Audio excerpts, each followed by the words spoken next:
তো বন্ধুরা, আমাদের এখানে রথের মেলা হয় একটু ছোটখাটো। আমি আর আমার ছেলে চলে এসেছি এখানে, ওর বাবার তো সময় হয় না, তো আমরাই চলে এসেছি। মেলাতে কি কি আছে সেটাই তোমাদের সঙ্গে শেয়ার করব। এটাই হলো আমাদের এখানকার রথ, খুব বেশি বড় না, ছোটখাটো। তাই প্রথমে জগন্নাথ দেবকে দর্শন করলাম। এখনো রথ টানা শুরু হয়নি, যখন রথ টানবে সেটাও তোমাদের সঙ্গে শেয়ার করব। তো আমার ছেলেও জগন্নাথ দেবকে প্রণাম করলো, এরপরে আমরা মেলাটা ঘুরে দেখাবো। এই যে মন্দিরটা দেখছো, এখানে দুর্গাপুজো হয় এবং জগন্নাথ দেবকেও এখানে রাখা আছে। এখানে বাচ্চাদের নানা রকম খেলনার দোকান, মাটির জিনিস, অনেক কিছু এসছে।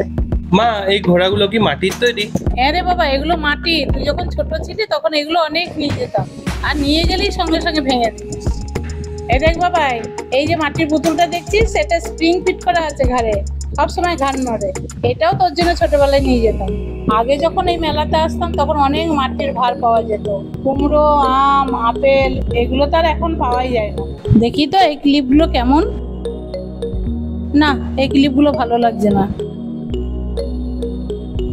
হ্যাঁ, এই ক্লিপগুলো বেশ সুন্দর তো, দেখি দেখি।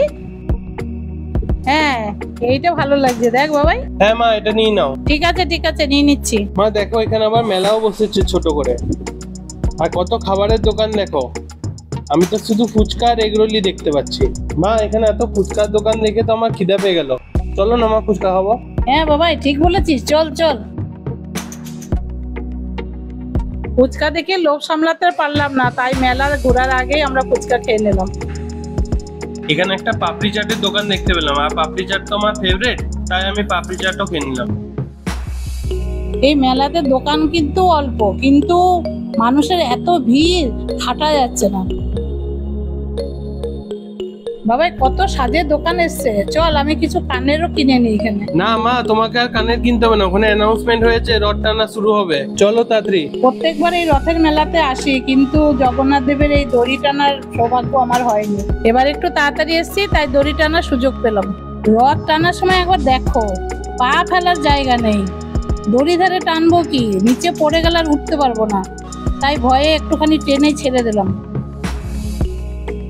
রথের মধ্যে দেখো, ছোট ছোট বাচ্চাগুলোকে বসিয়ে দিয়েছে।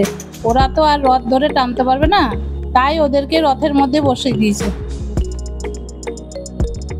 মেলাতে এসছি আর বাদাম কিনবো না তা বললে হয়, তাই সবার শেষে বাদাম কিনে ভিডিওটাকে শেষ করলাম। আমার মতো তোমাদের এরকম মেলাতে এসে বাদাম খেতে কার কার ভালো লাগে একটু কমেন্ট করে জানাবে। এই ভিডিওটা যদি তোমাদের ভালো লাগে তাহলে একটা লাইক করবে আর চ্যানেলটাকে সাবস্ক্রাইব করবে, আর ভিডিওটা তোমাদের কেমন লাগলো সেটাও কমেন্ট করে জানাবে।